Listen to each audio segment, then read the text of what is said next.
Hello, welcome to today's Art Online interview. I'm with Steve Chapman, an artist, a podcaster, a speaker, a person that I know very, very well.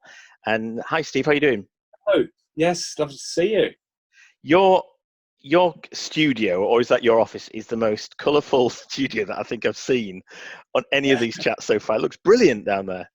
Thank you. I keep having debates with people that say for virtual calls you should have a plain background so it's not a distraction. And I'm like, no, I want to do the opposite. I want people to ignore me and think, what's that thing in the corner? Well, that's what I'm looking at now. I'm getting distracted. I'm seeing all sorts of just random stuff, and it all looks great. And I'd also like to just pick it, have a look, and see more of it. It looks fantastic. Yeah, well, because it's on my big computer, you can't really see, but that's my analog space over here, Uh-huh. which has drawing board, and you can't see there's a scroll saw just there that I cut up wood on, and these are all the bits of art for sale, and then there's some other stuff for sale there. Learning to point in the opposite direction is a bit of a challenge. And, Yeah, and and there's just random stuff. I like just having random stuff laying around because I always use it. it looks like a very creative space. It must give you energy when you're going there, and you're sort of thinking of what can I do, what can I create, and you go into a space like that, and it's like oof, I loads mean, of. I'm so grateful for it. Because we've not got a big house. My wife's self-employed as well, so we both used to have to book the spare room, like if we went around. But it also meant if I made anything, I had to tidy up afterwards. And I think tidiness around my work just inhibits it. I've had this for about 3 years, and I'd probably be, I don't know how I'd be coping in lockdown without it. I've been coming in here sort of about 6:15 in the morning, and leaving here at 6:30 in the evening. But I open the door, and I started doing it now. I open the door in the morning, and I say, "Morning, everyone," because there's so many things. There's Yeah, so much there, isn't there? And it's at the back of your garden, this, isn't it? So your commute to work, generally speaking, is what is 5 seconds down five the seconds back of might the take yard. my time, but yeah, if I was to run it because it's raining, about 3 seconds. So one of the things that I've noticed that you've been really active on Instagram Mm. recently. You've got a great Instagram. I absolutely love your Instagram. In fact, I bought a few pieces. I've got a couple Yeah, here, which yeah, this is my favorite. This is my favorite one. yeah, So you yeah. put these little you draw these pictures and you put them on Instagram, and that's like a daily thing. I think it's a daily thing, isn't it? And this one that you did on Easter, and it's just about this weird. I'm just going to read it. It says, due to his incredibly egg-shaped head, Jasper hated this time of year, but didn't realise that by hiding in the hedgerows on Easter morning, he was just making things worse for himself. I love that. Where do you get these ideas? That's the thing I want. You just do it all the time. Keep coming out with It's these things. not. I mean, I do it for me, because I now sell these pictures. I'm very conscious to not make stuff because I think people will buy it, but it's just for me.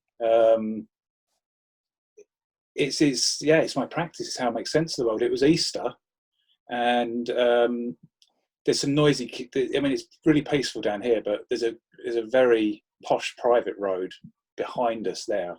I mean, their gardens are like huge, and their houses are miles back. But their kids, I think their kids get sent to the end of the garden to play, and they're incredibly noisy, and I just hear them all the time. And on Easter, they were doing like the world's noisiest Easter egg hunt. And it's just the way my brain works. I was hearing that, and I was getting distracted. And rather than try and avoid it, I try and draw what's going on for me.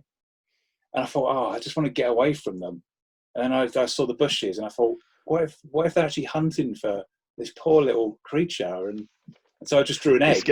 This guy. It started off as an egg with some eyes, and then I thought, yeah, no, he looks terrified. And then it just evolved from there. So I never know Brilliant. what a picture's going to be when I put the pen on the paper, really. The other one I got was this. In memory of the 3 animals I intentionally killed in my lifetime. I looked at this and you posted it on your Instagram. I thought, oh my God, what a random thought. But how great. And you're commemorating a woodlouse, a spider, and a bee that you accidentally impaled or intentionally impaled. The wasp, yeah. The wasp was, the others were just when I was little and I was just experimenting. I mean, that came about because the other thing I've been drawing on Instagram was our ant invasion. Uh-huh.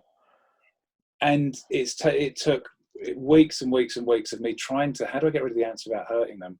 And it reminded me of, I was chatting with someone, I said, just kill them. It's like, I can't kill anything. And it reminded me of the 3 things that I killed. So I thought, oh, that's a good idea for a drawing. And the same with this week. It's like, I think it's just, I've had moments of just sitting in here and thinking, I don't know what to do. And that's one that's going live in a minute. It's just, I was thinking, where have all the ideas gone? Oh, So right. So it's just draw where have all the ideas gone. Well, there's another one that I've just released as a print that says, when I don't know what to draw, I eventually realized that by drawing myself, not knowing what to draw, I actually know what to draw. And I find by just putting a mark on paper with whatever's going on, not releases, it sounds a bit too hippie-ish. It gets me unstuck. And then I just put everything on Instagram because I really dislike, I keep forgetting I've got followers on Twitter and stuff, but it's just a load of people shouting into a big hole. But on Instagram, I don't know, people engage with it. So I just put everything on there. And then as an experiment, the selling it was just, what would happen if I do that? I got no money coming in because most of my money comes from speaking gigs and workshops and stuff like that, and there's nothing. But then I also wanted it to be affordable because I think art should be affordable. So I thought 15 quid seems all right for an original piece. Everyone saying the original should be more. No, the originals and the prints cost the same. I don't care. I might make the prints more than the original. I don't know. And then it's amazing. People buy it. But that's the other reason I couldn't possibly make it in order for people to buy it, because I never know what people want to buy. Sometimes I'll do a bit that I love, like this was a piece from this week. It's all like that. It's nice, various things. Then people are more likely to buy something like this one that I posted this morning, which is Danny Trejo and his Lobster of Hope. And sometimes people have bought like a tiny little scrap of doodle and not a massive thing. So I never know what people are going to go for. It's what people associate with, I suppose, isn't it? When they see something on Instagram, it's so instant. And I mean, you are connecting for a moment, but for that moment, you're making a decision, aren't you? You either like it or you don't, and you scroll on. And then if somebody's, seeing these images again and again, and they're getting used to you, actually, you're becoming part of their Instagram life.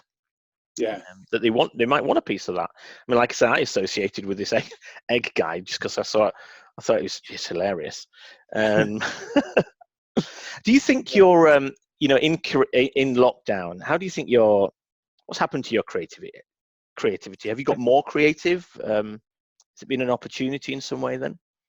I think I never know how to answer the more or less creative thing, because I don't think of creativity in that way, but I feel in a complete sweet spot, in a weird way. And of course, I wouldn't want the sweet spot to come about through what's happened, but in my own experience of it here, I don't have enough hours in the day to do stuff. But there's a couple of things that have happened. One is I suddenly noticed, I'll just come up here and I'd not worry. I've got a young daughter who's 13 on Monday. My wife's in the house as well, so is the dog. And normally if I'm down here doing like pissing around, I'd call it, there's part of me thinking I should be doing something else. We should be going for a walk. I should be out trying to earn some money. But because all of that's gone, the guilt and anxiety of just making stuff has lifted. And it helped me realize that I didn't realize how perpetual that guilt had always been. So it's that lifting of expectations of the world of me and of me, of myself. It's just meant, I just make stuff. So is there a bit of a release? I'm hearing there's a release of tension there to some extent. Yeah, because there is nothing I can do about anything. And so there's not a guilt, there's not an anxiety. At the moment, I think the only anxiety there will be is what happens when this is over, in whatever form it's over. How do I maintain this? I don't even know, just this flow. So for me, I mean, you could define it as finding more creativity. I think it's almost like there's a Hunter S. Thompson phrase that I've used in talks. I used it in the talk that I did that you were at. When the world turns weird, the weird turn pro. And I think this time is a brilliant excuse for that. So I've been less inhibited I'll draw something bizarre or do something weird. I'll make a music video where I'm playing all the parts in a green screen with masks with this strange music at a fake festival that I've made, and put it out there. And I really don't mind if people like it or hate it or not. I think the thing that I value is the process. That's another reason why the stuff's always affordable. And I've given away a lot of art. I'm just making some more dogs at the moment that people have bought, actually. Oh, they're nice. Do you 'cause cut they're them up? artists. You cut them up on yourself in the Yeah, workshop? that's it. Over there. Yeah. So there's a load here. So these are wooden bits of. I started doing them as free art because I was too much of a good boy to do graffiti, and I wanted to do portable graffiti. And so I just leave them in cities around the world for people to find. And again, people said to me, "Why are you giving it away? You should be selling it." And I do sell stuff. I mean, this big painting's up for a decent amount of money. But the other stuff, I describe it's like when you find a seashell on a beach, you might find that seashell attractive and beautiful, but it's no longer in the process of being a whelk or something, or an oyster. It's ceased to do that. That's just an artifact of it. And I think with a lot of these things, for me, that's all it is. It's the seashell. The process was the reason why I did it, to get lost in the process. And I think if I try and make something, it's not the same. That's why I really don't like commissions. When someone says, "Can you do this for me?" I did the big mural in the coffee shop in London Bridge. And on the back of that, loads of people said, "Oh, could you do this mural for me?" And it's too prescriptive. I can't get on with it. It sounds like I read a blog of yours recently, and you were introducing the concept of doing something for nice. It's like an old sort of phrase, a phrase. I forget where the phrase comes from, but something for nice, which I took as just because you want to do it, it feels good, it gives energy. It's just for nice. Yeah, it doesn't have to be about anything in particular. It is a phrase from the Pennsylvanian Dutch, apparently. Yeah, that's right. Yeah, that literally meant that. But what I was trying to describe in the blog is the word.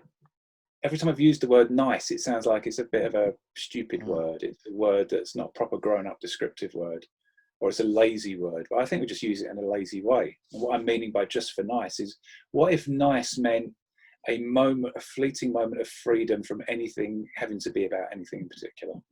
It's like a real Zen thing, I think. It doesn't have to have a reason for it. You just do it. Just do it because you want to do it. Yeah, exactly. And it's not, if someone said, "Why are you doing that?" It's just for nice. And I think there's a real creative liberation in doing stuff just for nice.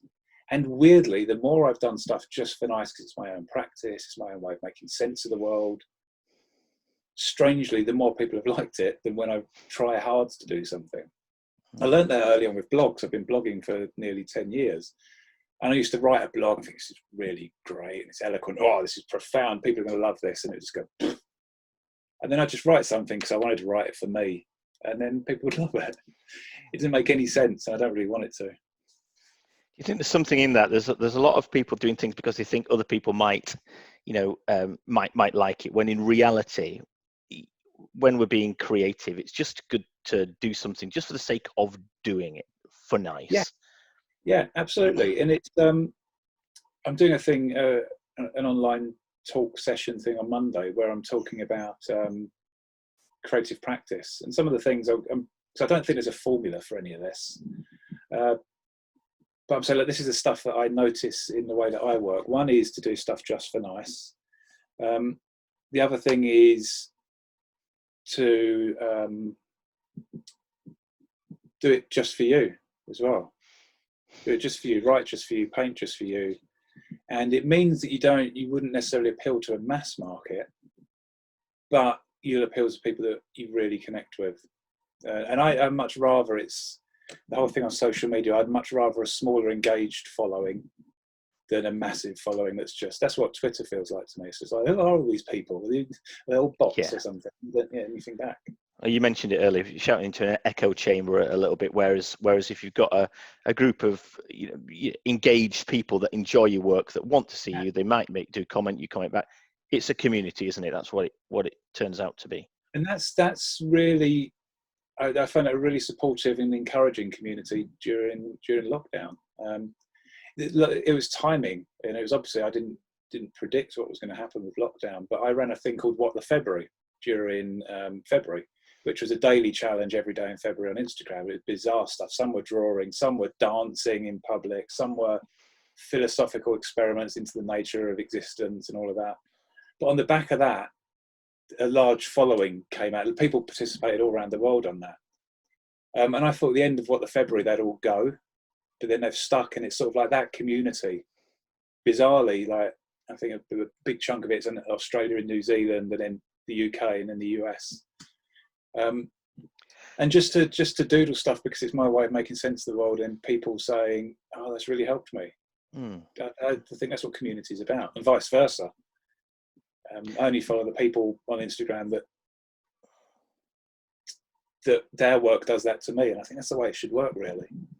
When you tell that story, I'm thinking now about your work, your concept of wonkiness, and doing something wonky, just because you want to do it, just put yourself out there, just be a bit imaginative, and just embrace your wonkiness, if you like. Is that a link in? Do you think the people that are associating with that February program are just wanting an outlet to explore their own wonkiness, and you're sort of facilitating that in some way?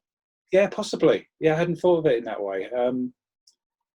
There's something around, I mean, all of the work that I do when I'm working with people, like one-to-one or in groups and stuff, is just around finding a new form of permission.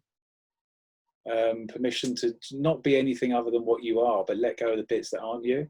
And it's like there are no straight lines in nature.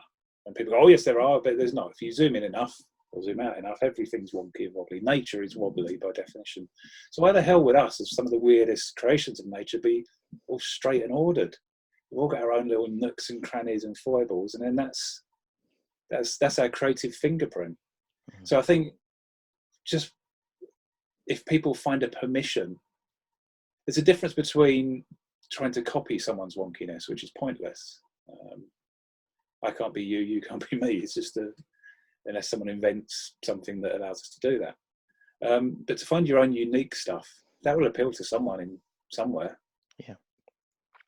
Steve, I'm going to leave it there. Thanks very much for talking to me today. It's absolutely fascinating. Always love to hear about what you're doing and just chatting in general. So yeah, thanks very much, mate.